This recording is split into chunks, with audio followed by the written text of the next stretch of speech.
Whoever knew that 10 years after officially starting the record label, I would be able to talk about it. See, growing up in Columbus, Ohio, you never know what might happen to you. It's not the hardest place in the world, but it might be the heartless. You know, I've always imagined that by now, somebody else will be telling my story. Well, guess again, I beat the odds and I'm still here. I now would like to introduce y'all to Mr. Washington.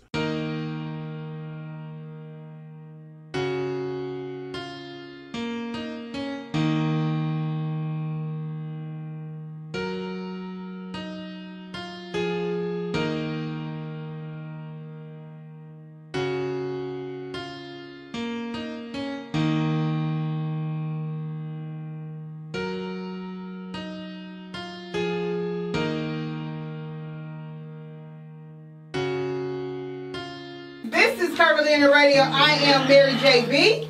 And I'm Kiki with the E. And it's Misha, Miss Hotspot in the building.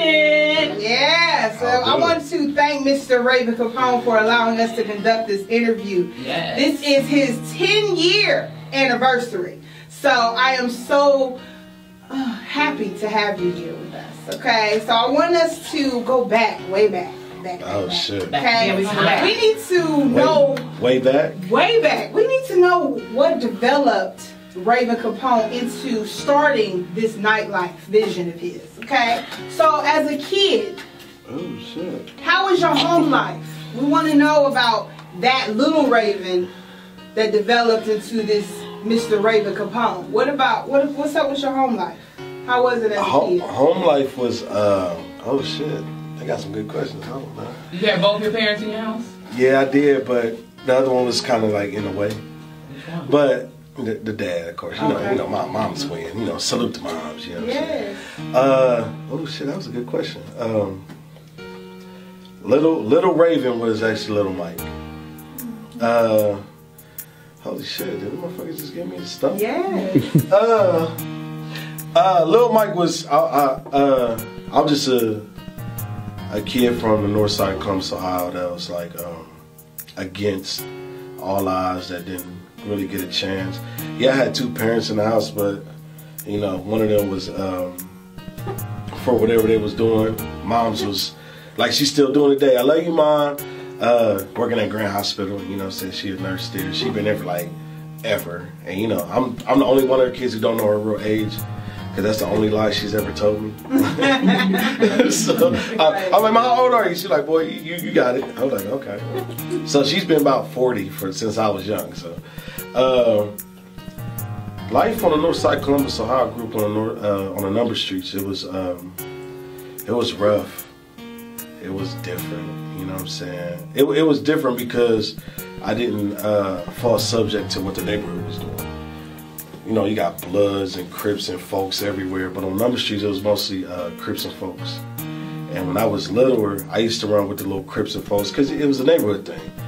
But then got shot at, fucking shot at, you know, just doing all types of stuff. So I hooked up with my cousin Gunner, started running with the Bloods, and because why run with somebody who wants you dead, right? So, but now I'm talking before 13. So now, this is before I'm 13. So you were shot prior to 13? I was shot at. Wow. I was shot at. It's a lot of people of my age that lost their life. There's a lot of people, you know, we've forgotten birthdays about because we was young. I had to grow up kind of fast because I was against the odds. I put it like this, I was a bummy kid. I used to get chased after school and get jumped and everything, but it was from families that had numbers. So like I ain't run from no, you know, one person and get beat by one person. It was like, nah, man, like one dude wanted to beat me up, like he had his uncles at the bus stop. I was like, God damn, like I know I'm strong and shit, but damn, I'm a kid.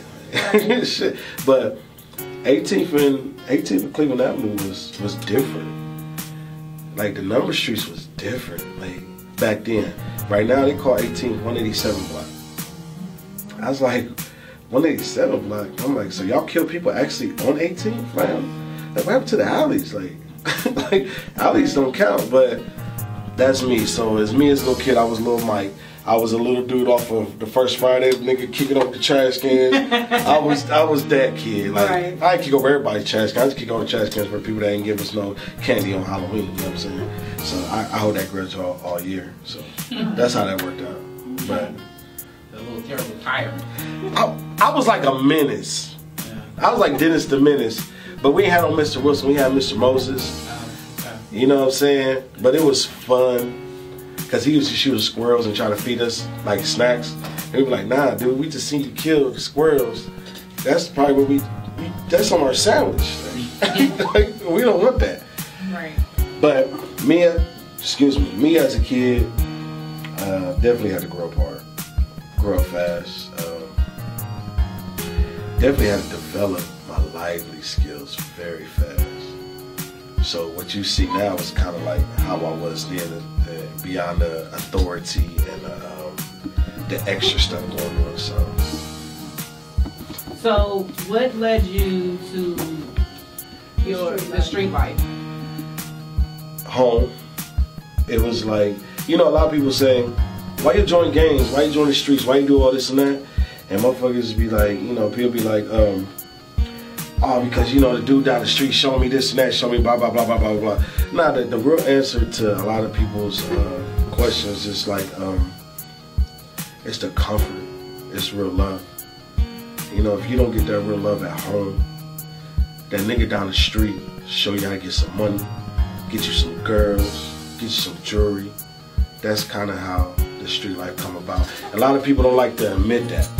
And when people don't admit it, you kind of forget what the real life is really about. Right. Because they say, why you call him the big homie? He's not the big homie because of the things he done. He's just the big homie because that might be like your big brother.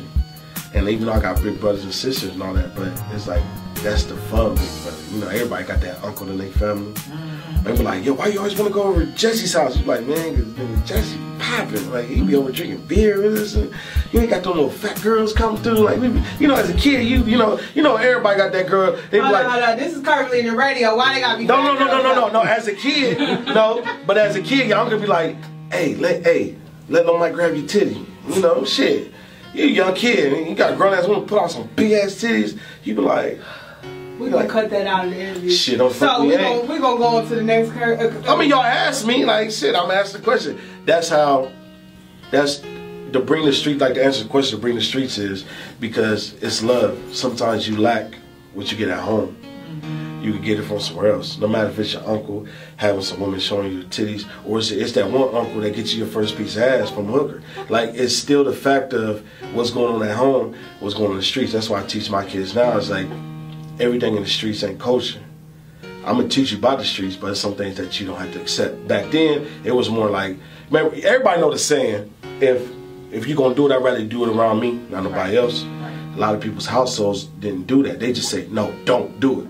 But then you get with that cousin or that uncle, and they show you what to do, but they kind of teach you how to, you know, do it with them. And if you do it without them, that's when you get punished. And that's why the respect grows from our old elders. Just like, I don't want to disappoint them. Mom and dad is already going to do whatever they doing, but I don't want to disappoint uncle over here, auntie. So that was just to answer your question. Like, trying to keep shit. So you think basically your dad being kind of MIA led you, push you to the streets a little more? Nah, and that's the thing. It wasn't my dad being MIA, because my pops was around. Okay. But see, when I was young, like, my pops was a man. I seen the pictures. If he felt like wearing orange, he'd pull out an orange Corvette or something. Or he'd go to my uncle's house or something, get a Cadillac with the trues of oil, you know, the mustard and mayonnaise. Like, my pops was the guy when I was a baby. So he taught you how to be fly? Nah, he didn't. Because he was militant on me. But then when he had to go to the war, to like the Vietnam or something, that my uncle them told me, like, the Agent Orange or whatever kind of shifted him. So when he came home, he wasn't Bunny. He was more David now. You know what I'm saying? He was more different. So instead of my family letting me learn from him, the family was like, yo, Pops is different coming to this side. Even though I'm living with him and everything, but it's still like, your dad ain't the dad that he not Bunny no more. So that's kind of like Pops. He wasn't present. I mean, he wasn't absent, He was present, but when he came back from the army, from what I was told when he was a kid and everything, he just wasn't. He wasn't that guy that I should have been looking up to no more. Before that, yeah, he had the women, the cars, the money. You know, I mean, like, man, I seen pictures of my mom's. We was going through my pop's crib because he passed. I was like, I know I shouldn't have said. I was like, damn, man, he was fine as hell. She's like, was? I was like, nah, that's not what I'm saying. Like, I was like, well, now, I was like, man, he was cold and shit. Like, you know, she was. So I get it. My pops had light-skinned women like around. You know what I'm saying? So it's like that army thing. You know. So anybody that got questions on like their aunts and uncles or their grandmas, grandpops, it's a lot of things that happening on wars that we didn't know about as kids that kind of mess a lot of people up. Yeah. And that Agent Orange, you remember they said they was giving people drugs and stuff to make them do, but that's no here nor there. But now Pops was around, it's just my uncles and them was the cool kids. You know what I'm saying? So rest in peace, my Uncle Victor Brooks. Oh man, my Uncle Victor Brooks. Man, listen, my Uncle Victor Brooks, he's in a wheelchair. He the only person I know in a wheelchair that he drove nothing but Cadillacs, Lincolns, and Benzes, and had 2 houses and got a house built out of old vets. And nigga, he used to take us as kids to go to the gas station and steal squeegees so he can drive and shit. So he'd be like, squeegees? And nigga like, nigga, how you think we momming in this bitch? And moms always knew how we would be with Uncle Vic, because we always come home with a box of pizza. That was his thing. It don't matter, he fed us. We always came home with a box of pizza. It's like, he was with Victor again. He was like, yeah, man. So the damn box of pizza. Don't matter where it was from, it was a fucking pizza. So, but that's it. You know? So in that time frame, when did music play a big part of your life? Music played a part. I was young dealing with music. I'm gonna give a shout out to my brother Von Zellhagens and my brother David Washington. They was the guys on the school bus that always knew the songs that came on. That for some reason they knew like every word. And, you know, I mean, like, nigga, this song just came out yesterday, but it was they was those guys. So when they came down to me, it was just like Von Zell will rap, and I try to rap with him. But my brother, he's like a Wu-Tang fan and all that, so he will always rap. But you know, that hip-hop shit don't work in the hood. We like, nigga, fuck that hip-hop shit, nigga. We gangsters, nigga. We gonna listen to some Brother Lynch, some Dayton Family, like, nigga, fuck that. So it came upon about like to see if I can do what my brother did. And he's still here. He does junior MMA training. He does, you know, he does all that healthy eating, all that crazy stuff. And he bigger than me. Look just like me. Just he keep his head on his head. You know what I'm saying? But the rap came about just to prove him that I could be better. And when I used to rap, he would be like, you only saying your words slow so people can hear what you're saying. I was like, so shit, you mad because they like me. So that's kind of how the music came. Plus, I've always liked music, but I never liked hip-hop music. Like, I never, like, people know in the old interviews, like, I don't like LL Cool J and stuff like that. I never liked that. That's hip-hop music. Like, I like rap. Like, I listen to Dayton Family and Spice One. You know what I'm saying? Like, you know what I'm saying? Like, them is artists that I like. I didn't really get into the whole hip hop, like the dancing and shit. I was a gangster. Ain't nobody dancing. We dancing. We get laughed at, man. It was back then. It was like whoever dancing, that's kind of who you targeted. Like he's like Jeffrey. That nigga over there dancing, man. Punch that nigga in the face. He ain't gonna do nothing. And it was mostly light skinned niggas. I'm just saying. I had to say. Do you think music saves you from the streets? No, hell no. Okay. Nah, music didn't save me from the streets. The streets saved me from the streets. The music actually had me in more shit than everything else. Because when you rapping, everybody want to be better and everybody want to be best, you know what I'm saying? So if you can actually out-rap somebody, you know, people say people don't fight now. It's like, motherfucker, people didn't fight then. No, they kicked you. Motherfucker. Like, once you down, this is supposed to be the end of the fight. Nah, shoes don't run out. Just letting y'all know. But music actually got me into more things. Like, you out-rap somebody or you beatbox better somebody, if they bigger than you or they click bigger than you, gonna get your ass beat. So what saved me from the streets, honestly, was when I left the streets. When I stopped being around 18th and I went over my cousin Gunner's house and he showed me how to make money. He taught me business. And then Uncle Vic come pull around that goddamn caddy with his fucking squeegee and shit like, oh, y'all think y'all making some money? Man, he taught us how to make money. money begat business, business begat maturity. Maturity I kind of like that way. So when did your mind start to develop Nightlife? Nightlife, it was more like, I don't know exactly when. Well, actually it was in 2001 where I used to be up all night like the dope man. But I ain't sold no dope. Daytime I was asleep all fucking day. But at nighttime is when my life started. So I started Nightlife. And it was like, but I spelled it the regular way. You know what I'm saying? And it was just like, it was just funny to me. Like, I think it's Nightlife because I didn't do nothing. Like, once the sun seemed like it went down, that's when I woke up. Then it was Nightlife. I swear, that's all it was. Next thing you know, it was like, all right, we doing music. Like, whatever I didn't get done in the day or the morning, I did it at night. So I had from like 8 in the evening to like 7 in the morning to do everything within 24 hours. Like, that was my 24 hours, you know what I'm saying? So, well, excuse me. So, after a while, it was like, man, I live my life at night. Nightlife. And then when I, got the records put on it, I was like, nah, I don't like being like everybody else. So I changed the spelling. The records is not an S, it's a lowercase Z. You know what I'm saying? Like, no matter what it is. And then in 07, I got Nightlife Records patent. So in 01, I was yelling it and touring and doing music. I mean, crazy shit, right?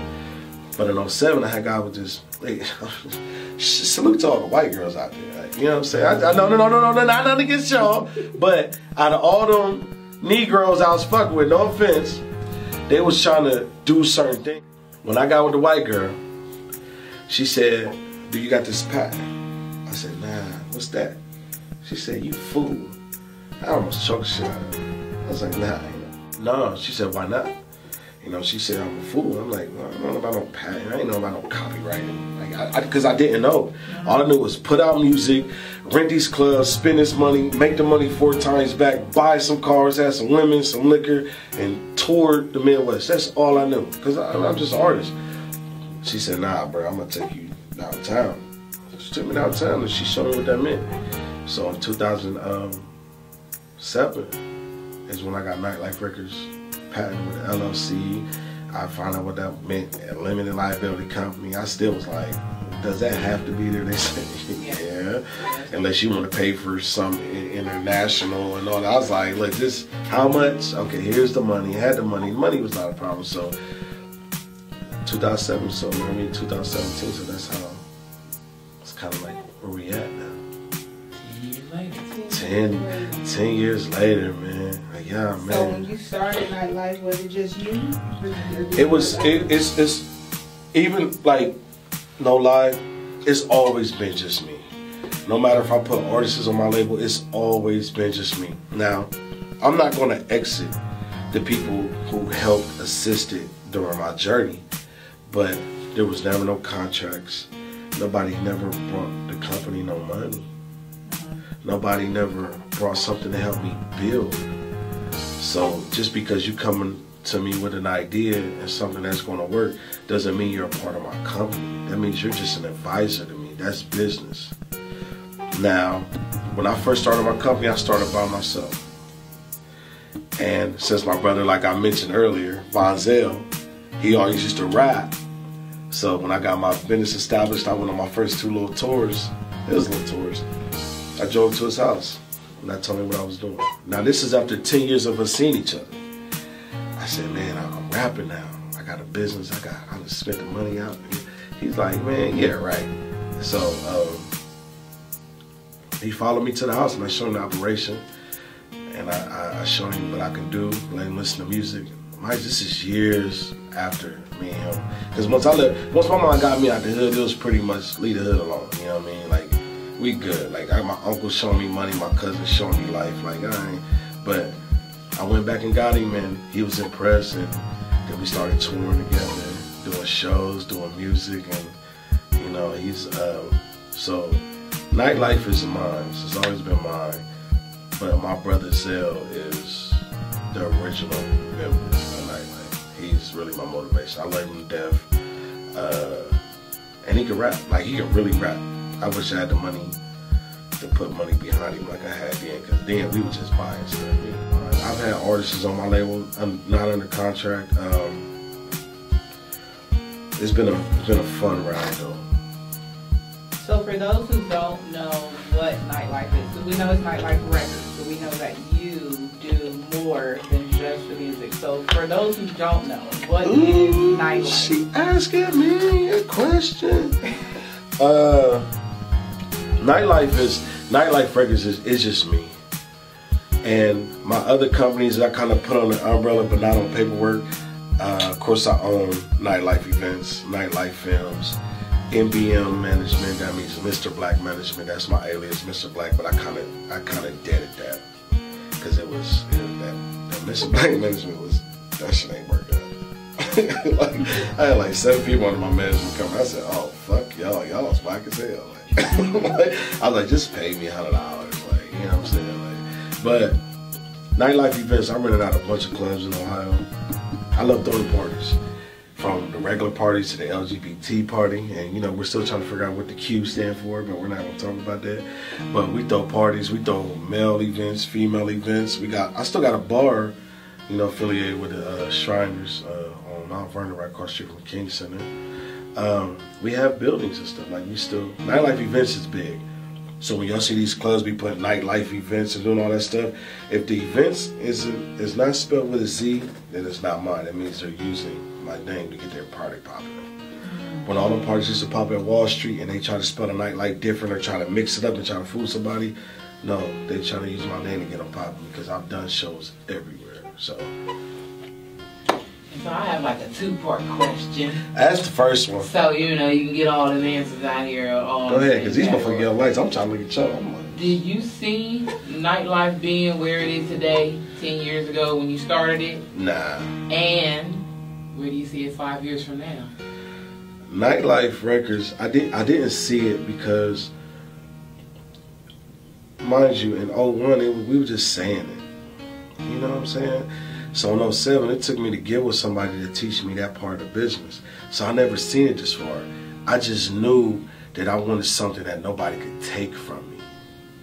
So the answer to that fully is like, I seen the potential, but I also, if I would have knew then what I know now, I would have attacked it more, because people say nightlife everywhere.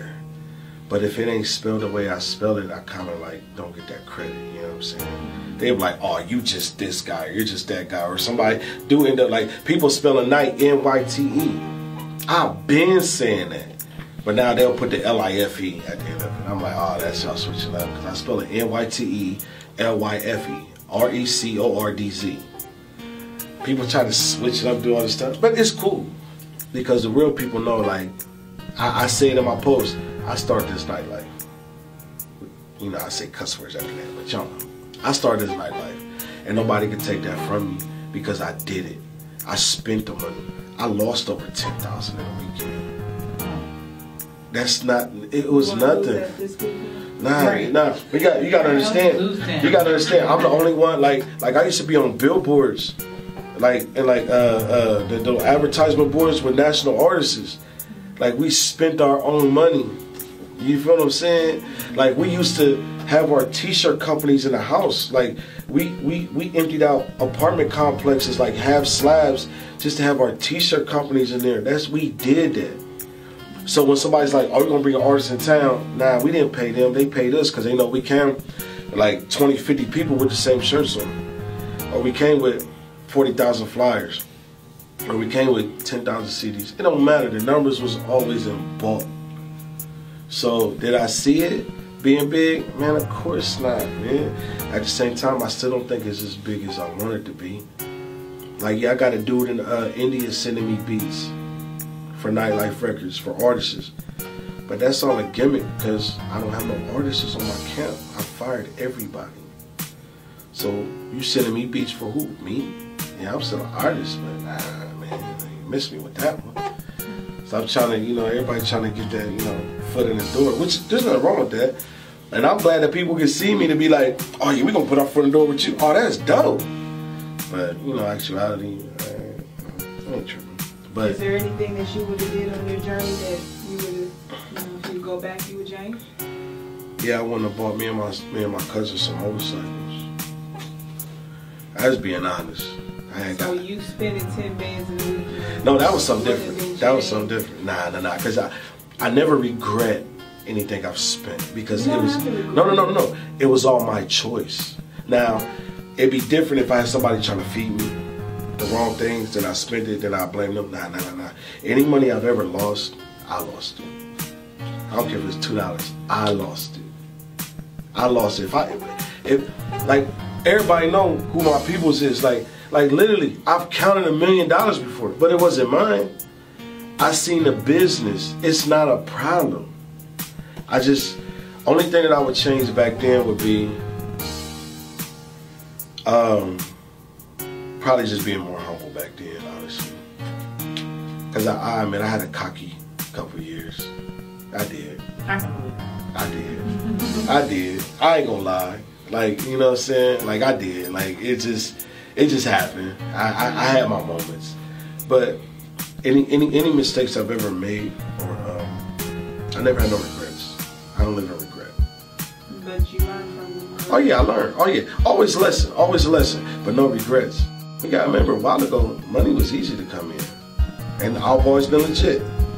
But money comes in. So, but I worked for it though. Right. I busted my ass. I was selling cars. I was selling rims. I learned how to order shit out of magazines, and I was doing wholesale shit before the internet came. So me fucking up. Oh, excuse me messing up. But that ain't nothing, man. Like we get it back. It's harder to make that quarter again because now it's accessible to everybody.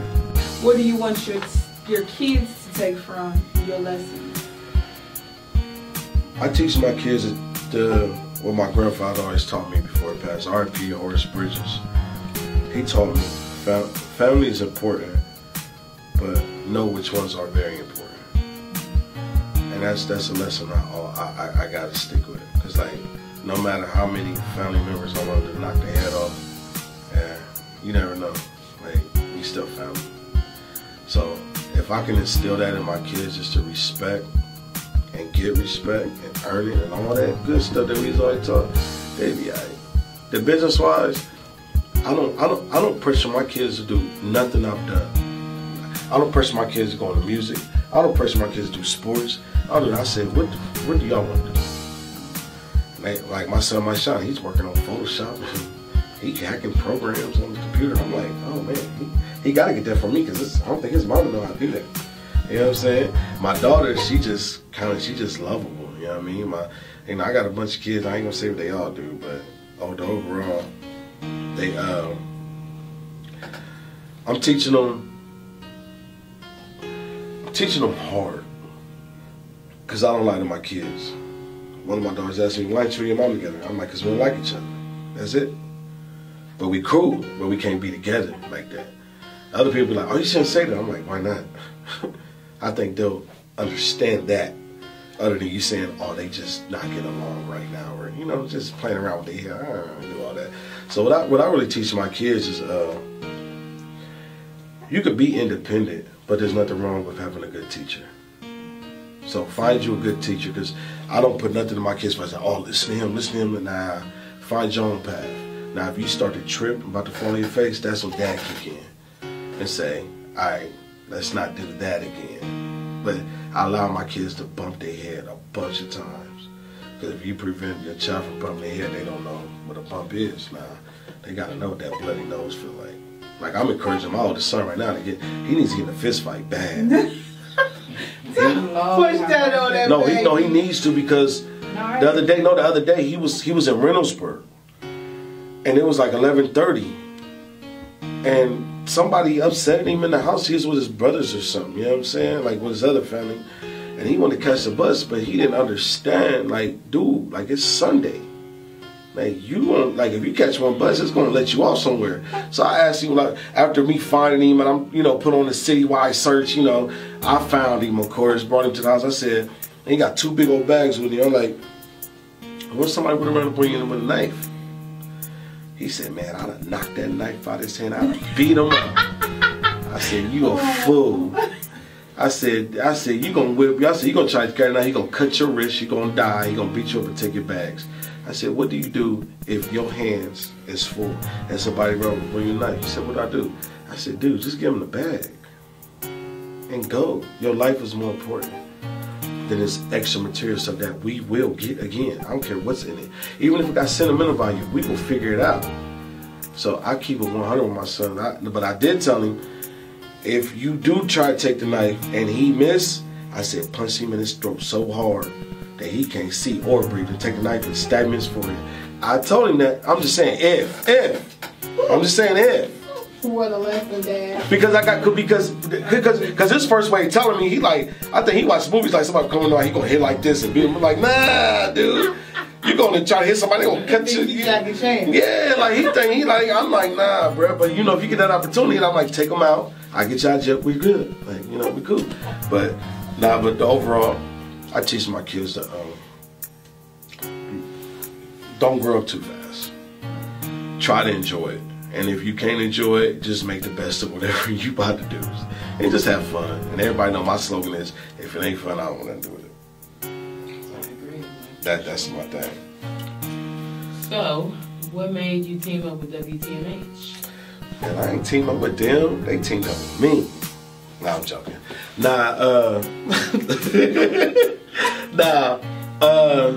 I got pulled in on a special, okay. I got put on a special co-host, I don't even know what to call that. It was a situation. And, man, I really don't want to say that, man, 'cause I don't really want I got put on a special situation, and I turned out to be the person that I said I was going to be. I did everything I said I was going to do, and I done a bunch of other things. And some people didn't agree with me keeping my word.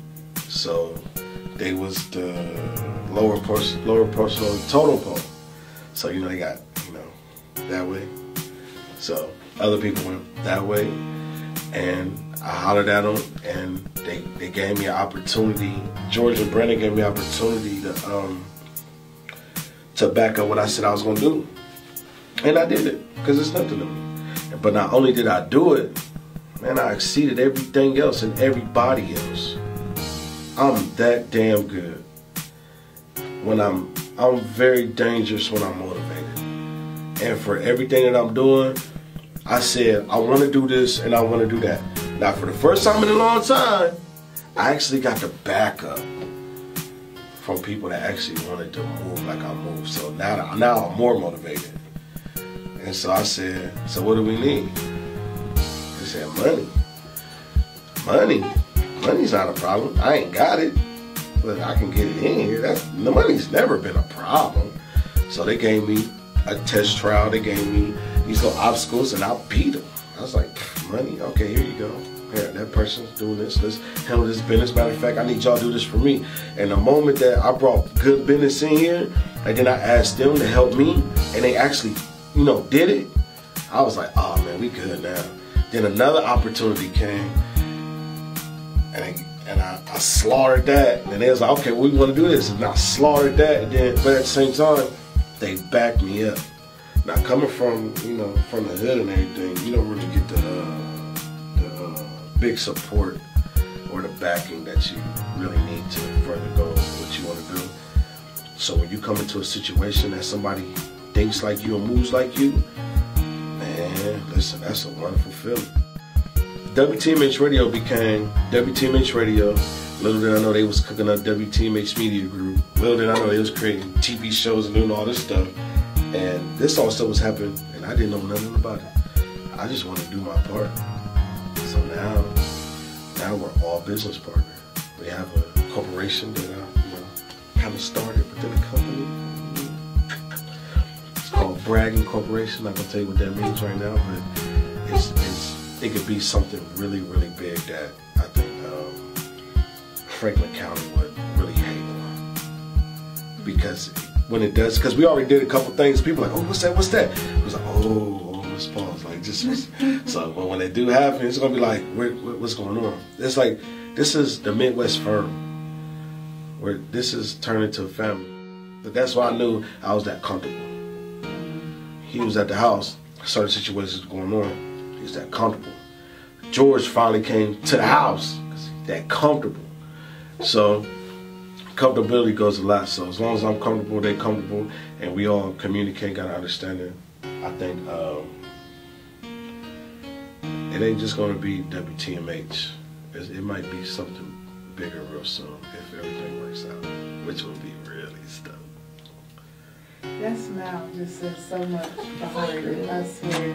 So, Mr. Kapone, what is in the future for you? You want to be honest? I think I want to be honest. I don't want to do nothing in the future. I don't want to do nothing. I want to sit down. I'm tired. Everything I'm doing now is to exhaust me. I want to do so much right now. So later, I don't want to have a maid or a servant or nothing. I don't want to do nothing. I want to walk on the beach butt naked with an umbrella. Not saying I would do it, but this is, it's on the bucket list. Yeah. Just be like, what you doing? Anything I want. Like, I'm done. I want to be, the future holds for me, I want to be done. I ain't talking about being like filthy rich and all that, because the more money you get, the more responsibility you get, because once you're rich, you got to stay rich. I'm cool with this middle guy right here. Like, I was there, I'm a little, probably, by the floor, but I know what that feel like. So in the future for me is, I don't want to be on child support. I don't want to have to owe nobody. I don't want to go to the doctor and be like, how's my health doing? You know what I'm saying? I want to sit back on my porch, feed some squirrels and some ducks, and not worry about nothing. That's all I want. I watch too many old people in my family work themselves into a grave. I don't want to do that. I don't want to be 70, 80 years old stressing out on time. I'm afraid of that. Be like, you work all these years to get where? In the same spot? Nah. But to really answer your question, I really want everybody that I fuck with, that I do business with or whatever, to be straight. Not perfectly straight, but I want to be comfortable. People gonna have stress, but I don't want them to stress like we stressing now. We paying internet bill right now. I don't want to, I want that to be paid. Like, I want to pay my internet bill for 20 years. That's what I want to do. I want to pay my land property for 20 years. Like, give me 20 years off of everything. I think that'd be cool for me, the kids. But that's what I want to do. WTMH and Nightlife and all that, man, that's going to work itself because I keep growing. So as long as I just keep pacing myself and do what I'm doing, man, that ain't enough for me to worry about. I'm cool. I ain't got a woman, so I get to keep some of that money to myself. You know what I'm saying? When I go to Hella's Kitchen, shout out Hella's, you know what I'm saying? I'm feeding me. Kids, I don't take them to Hella's. Nah, the place is $12, $15 a piece, man. Here we go, China buffet. I ain't got time. But they love it though. So what would you, being in this business for as long as you've been in and doing all of the things that you've done and accomplishing the things that you've done and the things that you're getting ready to do, what would be the advice you would give for someone coming into this business? What is the best advice you would give? Ooh, I like that question. The advice I tell anybody coming in or being in it is keep going and understand that you are the competition if you are good at what you're doing. Understand that there's somebody out there that's willing to be in your spot if you're that good. The best part that I teach people is let them in your spot. Let them in. Because just because they can do what you do, that don't mean that they can excel like you can excel. Because me and you, we can all be shooting the same thing, but if you're not as creative as me, then you lose. You could go spend 10 bands and get a bunch of equipment, get your own building, all this stuff, and still lose. I could spend 200 and win like I'm spending millions. Do you? Find your lane and beat them. And if they don't want to learn by you stomping on their chest, then tell them, come over here. I'll show you how to win. Now, if you know, people say the game is to be sold, not told. I never believed in that because I had to learn by myself, and I didn't pay nothing for it. And I'm still better than 90% of people out here. So I'm gonna tell it to everybody. Now they can be mad, just like people mad right now. I'm doing y'all photo shoots for dirt cheap right now. They say, Raven, man, you messing up the game. We trying to do this. I said, bro, that's your problem. I was like, these girls come with benefits. Why not let them save some money? They got kids and lives too. What do I win off of it? First of all, I get the money. It may be that much. I'm like, they put my name out there. Then not only my name out there, it goes from Raven Kapone to now it's our name. Now it's our company. I still win. I'm not afraid of winning this many times. See, I can win this many times 1,000 times. And I'm cool with that. People try to win this many times only 5 times. The math don't add up. It's stupid. Y'all greedy, man. These people, but they want to keep it pushing. So the big advice is, man, do you run your race, run your lane, just win. If you're gonna listen to somebody who's running with you or past you. If you trying to listen to somebody that, you know, like y'all right now, y'all can do a photo shoot right now, and somebody be like, oh girl, I think you should pose like that. You be looking at her like, girl, you ain't had a photo shoot since last fall. Why listen to you? You're not even taking the initiative to even try. So you can't be on the outside trying to give me advice unless that's your position. You want to be in that position? Talk to me.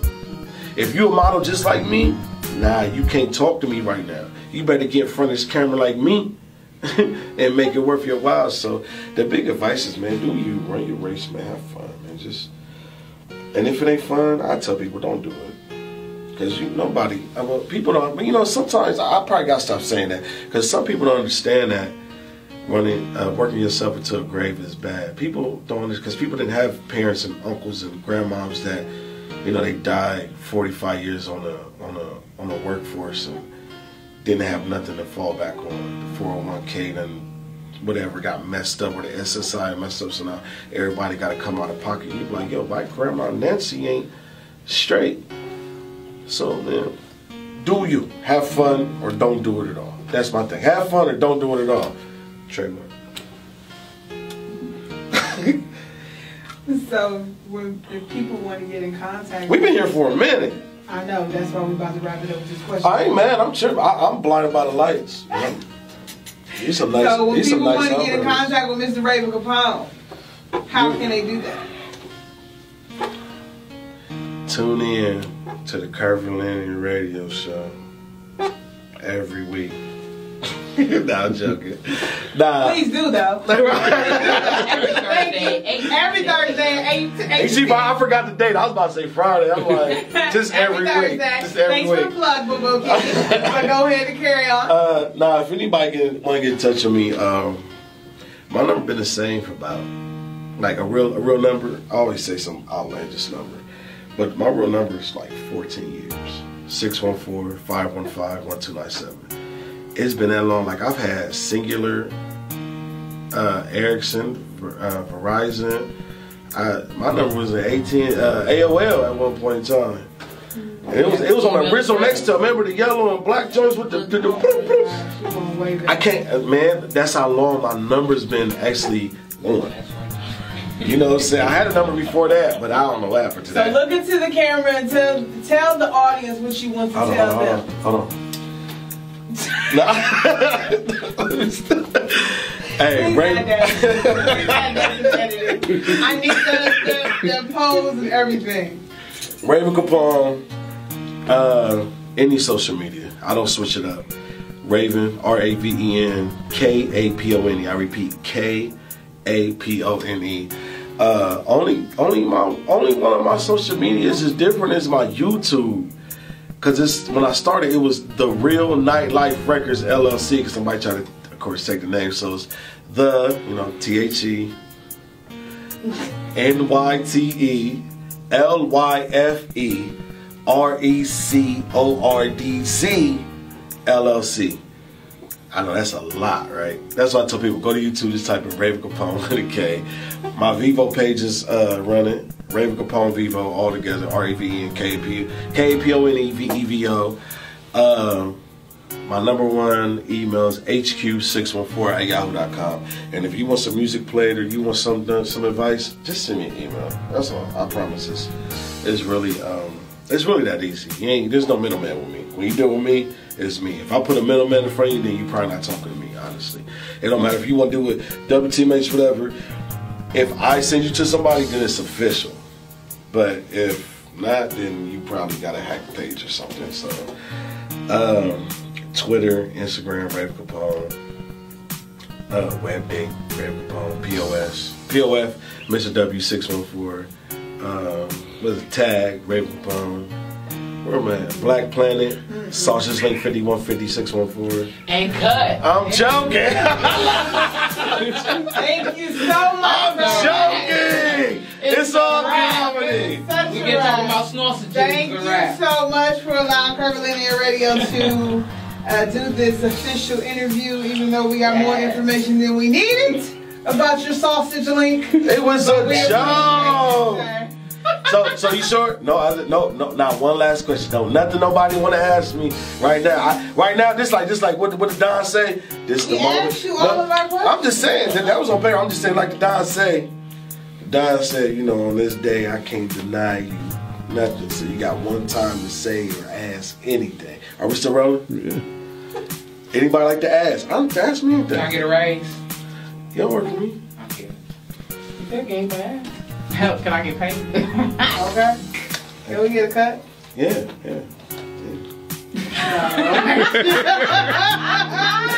I thought it was about me.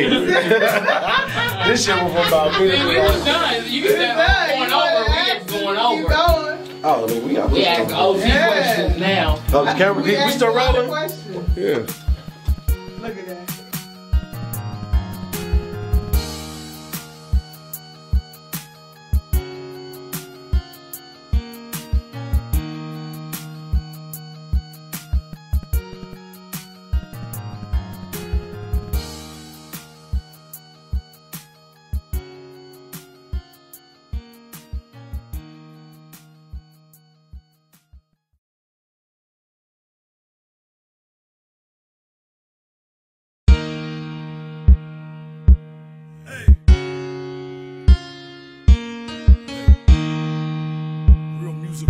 Forever. Man, 81 was the birth of a real king. Tribulations, no room to be a real team. Drive-bys, thank God, all miss me. Use your ears, run fast when it's empty. Bad kid on the edge, don't tempt me. OG said I'm here to help, don't fear me. Northside, Bucktown to the ceiling. Amy Hall, my first love, y'all don't feel me. Put my city on the map with one building. My blueprint is out, Rockefeller feel me. Yeah, I wanna be rich, not filthy. Demons in my dreams still trying to get me. I'm all grown up, they call me big homie. I'm in the king seat, I need a Cuban stogie. Cut my circle short, handicapped a homie. It kinda feels better being by my lonely. My damn kids look like somebody cloned me. Touch them, I'ma dig a 440s. Everybody when I die don't mourn me. Suit and tie, please respect my home going. If you wanna know about me, then ask me about me. Don't ask that man about me. If you wanna know about me, then ask me about me. Don't ask that girl about me. If you wanna know about me, then ask me about me. Don't ask that man about me. If you wanna know about me, then ask me about me. Don't ask that girl about me.